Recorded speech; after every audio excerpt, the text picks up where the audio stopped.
Iniciamos ahora el estudio del tejido conjuntivo común o propiamente dicho. En esta oportunidad vamos a hablar de las generalidades de dicho tejido y la de las células que le constituyen. A partir de cuál capa del disco embrionario se desarrolla el tejido conjuntivo común o propiamente dicho. Bueno, ya habíamos señalado que el mesodermo, células del mesodermo y de la cresta neural, en este caso del tejido conjuntivo que se forma en la porción cefálica del embrión, van a proliferar y van a constituir el tejido conjuntivo embrionario o mesénquima. La célula mesenquimal indiferenciada de dicho tejido podrá, entre muchas, diferenciarse a fibroblasto. Y esta célula se considera la célula madre de este tejido y de su actividad se constituye el tejido conjuntivo común. ¿Cómo está organizado el tejido conjuntivo común desde el punto de vista histológico? Bueno, ya habíamos definido que los tejidos son célula y sustancia intercelular. Pues el tejido conjuntivo tiene células y sustancia intercelular.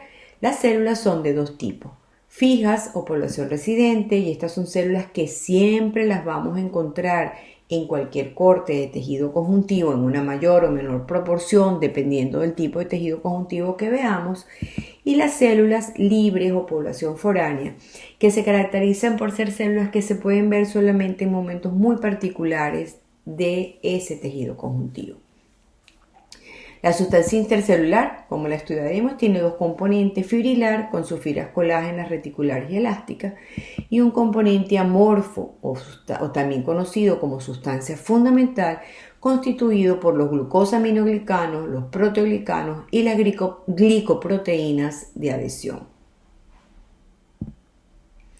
¿Qué funciones desempeña el tejido conjuntivo común en nuestro organismo? Bueno, estas funciones tienen mucho que ver con la composición de su matriz extracelular y de las células que posee. Fíjate, cumple funciones mecánicas. 1.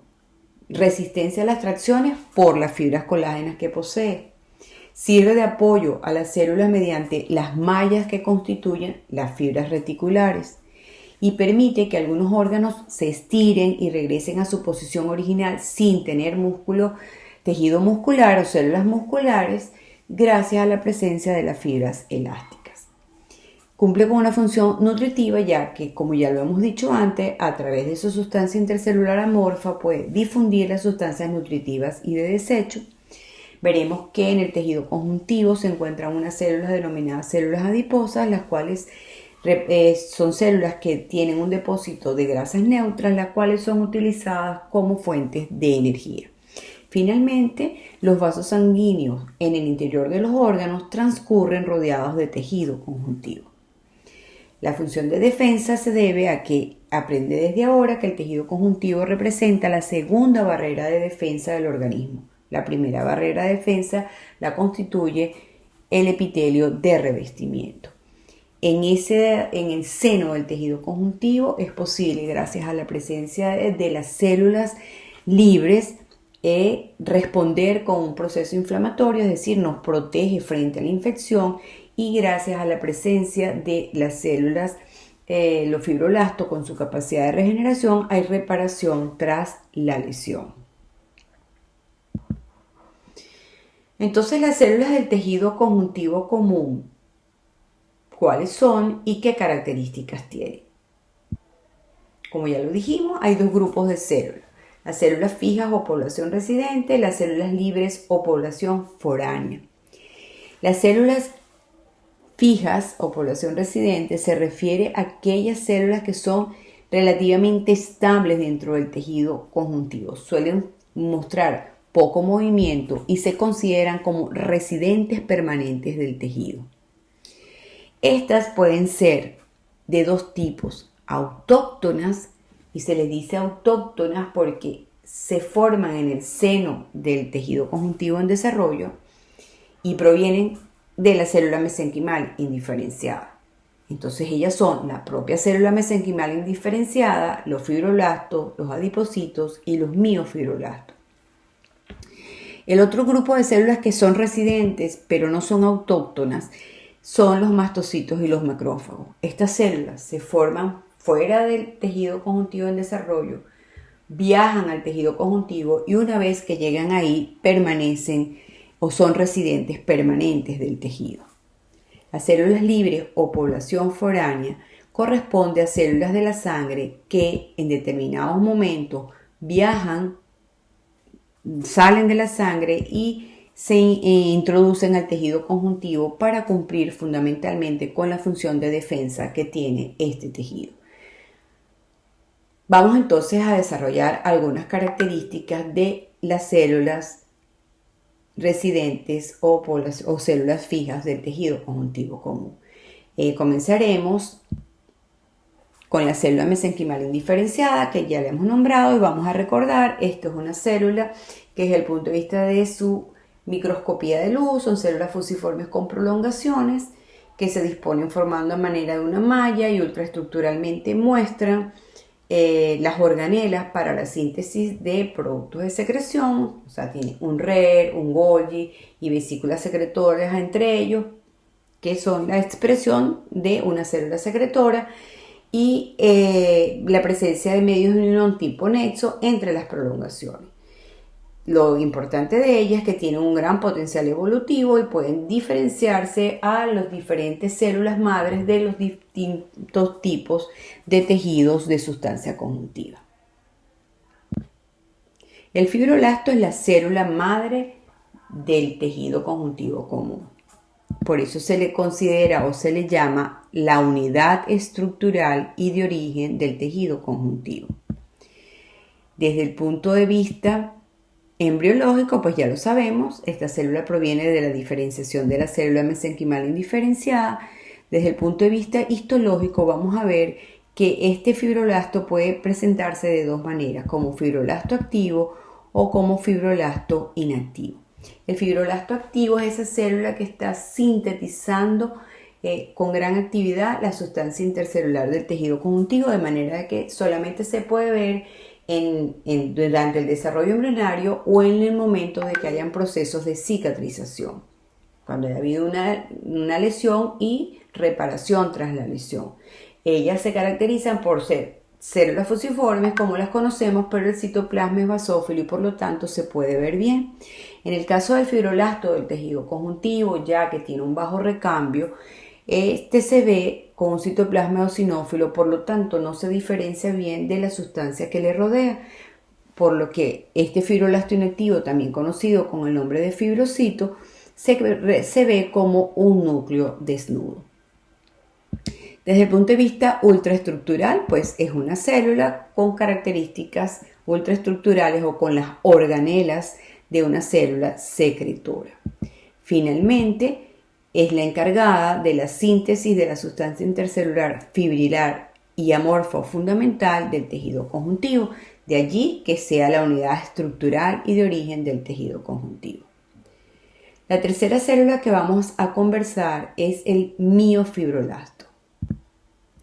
El miofibroblasto es una célula que tiene propiedades de fibroblasto y de célula muscular lisa. Se caracteriza desde el punto de vista histológico por ser una célula alargada fusiforme que no es fácil de identificar en los preparados histológicos de rutina. Desde el punto de vista ultraestructural se caracteriza por tener organelas, red, Golgi, tener fascículos de filamentos de actina y cuerpos densos como las células musculares lisas, pero carece de lámina basal que sí las poseen las células musculares lisas. Desde el punto de vista de su función, estas células intervienen en la retracción de las heridas, es abundante en las áreas de cicatrización de las heridas, por lo que algunos autores sugieren que sean fibroblastos modificados que han respondido ante un estímulo muy específico. La cuarta célula, que corresponde a las células fijas o población residente, es el adipocito.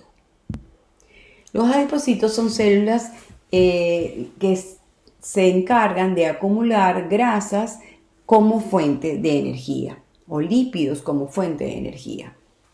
Desde el punto de vista histológico, estas células se ven como espacios ópticamente vacíos, ya que debido al proceso de la técnica histológica que ya hemos estudiado, este Estos lípidos se pierden durante este proceso, por lo tanto uno lo que puede ver son los límites de las células una pegada a la otra y el núcleo aplanado hacia la periferia. Ultraestructuralmente uno puede ver esa gran gota de lípido en su interior que empuja o separa las escasas organelas que esta célula tiene hacia la periferia y el núcleo se ve aplanado así. Desde el punto de vista de su función, esta célula se encarga de la síntesis y almacenamiento de lípidos que son utilizados como fuente de energía. Bueno, las siguientes células de las cuales vamos a hablar corresponden a las células no autóctonas. La primera de ellas es los macrófagos o histocitos. Los macrófagos o histocitos son células fagocíticas derivadas de los monocitos. Los monocitos son células que circulan en la sangre, que se forman en la médula ósea y al abandonarla a la sangre o la circulación ingresan al tejido conjuntivo y se convierten en macrófagos. En el microscopio de luz se caracteriza por su núcleo arrillonado. Aún así, no son fáciles de identificar a excepción que contengan el material fagocitado. En la ultraestructura se caracteriza por la abundancia de lisosomas, endosomas, fagolisosomas y numerosos pliegues en su superficie, lo que indica su actividad fagocítica. La presencia de retículo endoplasmático rugoso, retículo endoplasmático liso y el aparato de Golgi sustentan la síntesis de las proteínas que intervienen en las funciones fagocíticas y digestivas, al igual que en las funciones secretoras de estas células. Entre los productos de secreción liberados por el macrófago hay una gran variedad de sustancias relacionadas con la respuesta inmunitaria, la anafilaxia y la inflamación. La liberación de proteasas neutras y enzimas que degradan glucosaminoglicano facilita la migración de los macrófagos a través del tejido conjuntivo. Con respecto a su función, tenemos que tiene una función que tiene que ver con fagocitosis. El macrófago puede tener una reacción inflamatoria inespecífica y es una fagocitosis de defensa, o puede tener una fagocitosis de detritus y es entonces cuando ocurre una operación de limpieza. La otra función tiene que ver con la respuesta inmunitaria, ya que el macrófago es capaz de actuar como una célula presentadora de antígeno gracias a la presencia en su membrana del complejo mayor de histocompatibilidad tipo 2 que interactúa con los linfocitos T CD4. Los macrófagos de activación clásica, macrófagos M1, promueven la inflamación, la destrucción de la matriz extracelular y la apoptosis. De manera alternativa, el macrófago activo tipo M2 actúa para resolver la inflamación y promueve la reconstrucción de la matriz extracelular, la proliferación celular y la angiogénesis. Finalmente, los macrófagos son los que dan origen a las células gigantes tipo cuerpo extraño. La segunda célula no autóctona corresponde a los que se denominan mastocitos, labrocitos o células cebadas. Estas son células que se originan en la médula ósea y se diferencian en el tejido conjuntivo. Desde el punto de vista de su microscopía de luz se caracterizan por ser células grandes, ovoides, tener un núcleo esférico con abundantes gránulos basófilos citoplasmáticos. No se identifican con facilidad y para ello se necesita hacer una coloración especial o una fijación especial para que se puedan observar los gránulos. El contenido de estos gránulos es de histamina, heparina y leucotrieno. Desde el punto de vista de su función, son células que intervienen en las reacciones de hipersensibilidad, alergia y anafilaxia. Es interesante señalar que los mastocitos son especialmente abundantes en los tejidos conjuntivos de la piel y de las membranas mucosas, pero no están presentes en el encéfalo ni en la médula espinal. Finalmente tenemos las células libres o población foránea, que también reciben el nombre de heterógenas o errantes. Estas son células que se originan en otros tejidos del cuerpo y vehiculizadas por la sangre invaden secundariamente el tejido conjuntivo. Son las células que permiten cumplir con la función de defensa encomendada a este tejido. Recuerda que el tejido conjuntivo representa la segunda barrera de defensa de nuestro organismo. Entonces, las células libres o población foránea corresponde a los linfocitos, los plasmocitos, neutrófilos, eosinófilos y basófilos.